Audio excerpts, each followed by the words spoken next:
정보가 없으면 그냥 저도 못 줘요 하고 끝이라는 것 자체가 저희 굉장히 답답하다는 거예요. 구매도 똑같이 구매에 대한 정보, 단가에 대한 정보를 안 주시는 거 똑같잖아요.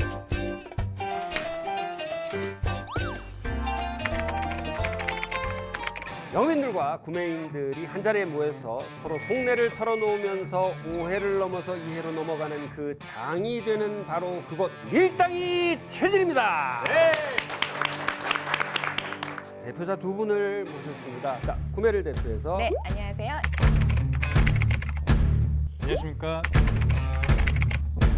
저희 밀당이 체질은요, 매 회마다 주제가 있어요. 첫 번째 주제가 뭐냐? 정보, 그것이 문제로다. 정보 얘기가 나오는 이유가 뭐죠? 정보 중요한가요? 당연히 중요하죠. 저희가 구매하는 품목에 대한 정보를 저희가 받고 싶은 것이 당연한데요. 구매하는 담당자는 당연히 알고 사야 되는 거거든요. 그런데 정보를 안 주면 그냥 무턱대고 이게 좋은지 안 좋은지 판단조차 못하고 산다는 것 자체가 어불성설이죠. 영업사원들이 사실 정보를 숨기는 경우가 많은 것 같아요. 수익성을 좀 극대화하기 위해서 필요한 정보를 숨긴다든지. 사실 저희는 구매가 정보를 숨긴다라고 생각을 하고 있고요. 더 유리한 단가를 받기 위해서 저희 쪽에 정보를 이끌어내고 그거를 좀 활용하는 약간 그런 느낌을 저희는 바라보고 있습니다. 서로 숨긴다고 생각을 하네요. 이 오해인지 진실인지 현장 영업맨들과 현장 구매인들의 이야기를 좀 많이 들어봤는데요. 영업인들의 얘기를 먼저 좀 네, 들어볼까요? 영업부터 시작하겠습니다. 자, 현장의 뜨거운 이야기 한번 보시죠. 구매 애들 어딨어? 안녕하세요. 혼쭐 내주려고 왔구만. 구매 쪽에서 프로젝트에 대한 정보를 잘 안 주기도 하는 것 같은데. 안 줘. 정보를 엄청 통제해. 완장찬 줄 알고 있어요. 나도 인적 네트워크가 다양한 사람인데 그거 하나 못 알아내겠냐? 하늘 위에 있어서 모든 걸 통제하는 줄 알고는 착각을 하고 있다고. 내가 이렇게 궁금해하는 거 알면 얼마나 기분 좋겠어. 아, 나 정보 안 줘 이제 이러면서 기술 영업, 감성 영업. 걔는 몰라. 소사이어티 안에서 어떻게 이루어지는지 몰라. 안녕하세요. 정보에 대해서 좀 주는 편인가요? 요만큼 주죠, 요만큼. 담당자로서 어떠세요? 아니, 뭐 알아야 뭘 답변을 하지. 어쩔 수 없는 부분이다라고 생각을 어쩔 하시는 수 없는 건 아니죠. 구매가 다 알려줘도 되는데 이게 안 알려주고 가격만 잡고 얘기는 하니까 구매는 프로젝트 이름만 알려줘요, 거의. 근데 알려주는 개똥도 없으면서. 한 10%, 20% 정도만 오픈하면서 저희한테 많은 정보를 얻어내려고 하죠. 같이 관계를 갖고 뭐 영업을 했었던 부분이니까는 그런 정보에 있어서는 주는 편이기는 해요. 결국은 또 본인들 유리한 대로. 안녕하세요. 반갑습니다. 뭐 이렇게 점점 빼고 노골적으로 좀 말씀을 드리면 AI가 이 구매 역할을 해버리면 구매 담당자야말로 정말 근시일 내에 없어지실 포지션이실 것 같아요. 굳이 그분들이 필요할까 싶어요, 저는. 빠르면 3년, 뭐 오래 걸리면 한 5년에 없어지지 않을까. 예의 바르게 들어와서 세게 한 방 날리시고 끝을 내셨는데 정보를 안 주는 겁니까? 못 주는 겁니까? 정보가 없는 겁니까? 구매는 필요한 기본적인 정보는 다 드리고요. 너무 구체적인 정보를 드리면 굉장히 제한적인 제한을 주시는 경우가 많으세요. 최선을 다하지 않고 그냥 거기에 딱 맞춰서 오시는 경우가 많고 구매도 디테일한 정보를 모를 때도 있어요. 그럴 때는 좀 영업사원이 같이 노력하고 연구하면서 좀 상세화를 같이 했으면 좋겠는데 그냥 저희가 무조건 안 준다고 오해하시는 거예요. 디테일한 정보를 모르시면서 디테일한 가격을 요구를 하시거든요. 도깨비 방망이를 갑자기 이렇게 뚝딱 하고 드릴 수도 없는 노릇이고 결국은 저희 영업은 고객에게 뭔가 중요한 가치라든가 솔루션을 드려야 되는데 그 정보가 없으면 저희가 드릴 수 있는 게 한계가 있습니다. 구매에서 기대하는 것은 저희가 다 뭔가를 떠먹여 드린 다음에 답변을 바라는 것이 아니라 저희는 구체화되지 않았지만 전문가의 입장에서 봤을 때는 이 정도 예산일 때 이 정도 수량과 어떤 특징을 가져갔을 때는 이렇게 하시고 다양한 옵션을 좀 제시해 주셨으면 좋겠는데 정보가 없으면 그냥 저도 못 줘요 하고 끝이라는 것 자체가 저희 굉장히 답답하다는 거예요. 그러면 사실 뭐 영업이 영업뿐만 아니라 뭐 공정과 뭐 개발과 뭐 많은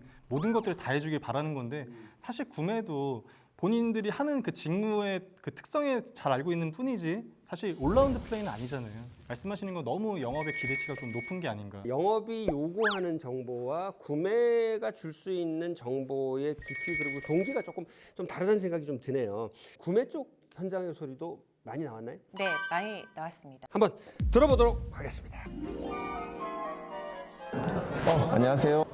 영업사원들은 자기네 회사 상품이니까 잘 알잖아요. 정보를 우리한테 많이 줬으면 좋겠는데 어떻게 생각하세요? 항상 답답함을 느끼고 있어요. 저희 필요한 정보가 있는데 뭐 영업 기밀이다 하는 사유로 저희한테 잘 제공해주지 않는데 단가 협상할 때는 자료나 근거를 가지고 해야 되는데 그런 근거가 부족하다 보니까 굉장히 애로사항을 겪고 있죠. 정보를 쉽게 좀 안 주려고 합니다. 그래서 인터넷이 어떻게 보면 좀 더 구글링이라고 하죠. 이제 그런 걸 통해서 구글 바퀴벌레한테 정보를 더 받으시는 것 같은데? 정보를 적게 주면서 자기들의 힘을 좀 더 가져가려고 하는, 제가 사원 때부터 구매 업무를 했었기 때문에 편하게 쉽게 무시하듯이 정보를 두루뭉술하게 넘어가고 공유 안 해주고 그럴 땐 좀 무시받는 기분도 들고. 전임자한테는 그런 행동을 하지 않는 영업사원이라고 들었는데 이 구매자가 얼마만큼 알고 있나 간을 보고 상대를 봐가면서 그렇죠. 상대를 봐가면서 나를 평가하려는 느낌을 많이 받았었어요. 지금 뜻밖의 얘기들이 좀 나오고 있는데 그 진짜로 무시당한다고 느끼는 경우가 있나요? 똑같은 행동을 똑같은 사람한테 하는 게 아니라 사람을 봐가면서 한다는 거죠. 신규 담당자다. 아, 잘 모르네. 그러면 내가 요거 다 숨기고 얘가 아는 것만 대답해줘야지. 내가 우위를 점령해야지. 이런 마인드가 있는 것 같아요.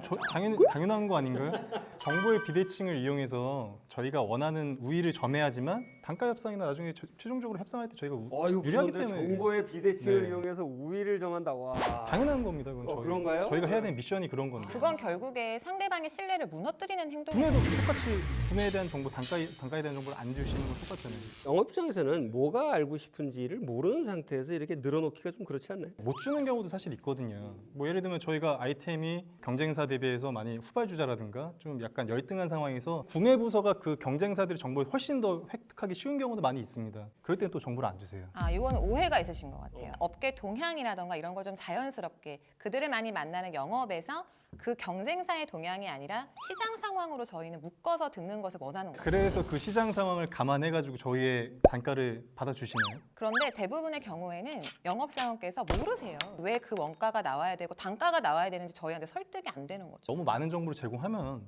결국 저희의 단가를 다 깎으실 거잖아요. 혹시 그 정보라는 게 생산 능력이 정확히 얼마가 되니 직원이 정확히 몇 명이니 이런 거 알고 싶으신 거죠? 포인트 중에 하나죠. 능력 자체가 어디까지인지를 저희가 파악을 해야지 이 업체랑 거래할 수 있는 정도가 어느 정도겠구나 그걸 파악할 수 있는데 근데 그거는 저희가 고객에게 제공을 해야지만 저희가 거래를 할 수 있잖아요. 저희가 오히려 제안하고 싶은 정보긴 합니다. 숨기는 경우는 없어요? 저희를 놓고 다른 경쟁사가 비딩을 하는 경우라든가. 근데 언제나 경쟁사는 있으니까 그렇죠. 언제나 숨길 가능성이 맞습니다. 있다는 얘기죠. 경쟁사에 대한 정보가 있지 않겠어요? 네네. 구매 쪽에서 정보를 주시나요? 그런 식으로 이제 그 경쟁사와 저희를 이간질이라고 하는 너희보다 더 싸게 하는 곳이 이런 대안이 있는데 너희는 이거에 맞춰줄 수 있겠냐. 그래도 그렇게 해줄 때 좀 속 편하지 않으신가요? 아무것도 얘기 안 하는 것보다는 차라리 그게 더 클리어한 게 나을 수는 있습니다. 정보라고 하는 키워드로 다 이렇게 모아놓고 봤을 때에 정보라는 게 양날의 칼이 아닌가 싶은 생각이 듭니다. 아까 말씀하신 것처럼 옵션이 없어지고 그러니까 너무 모르면 거래가 이루어지지 않고 그래서 그 적정선을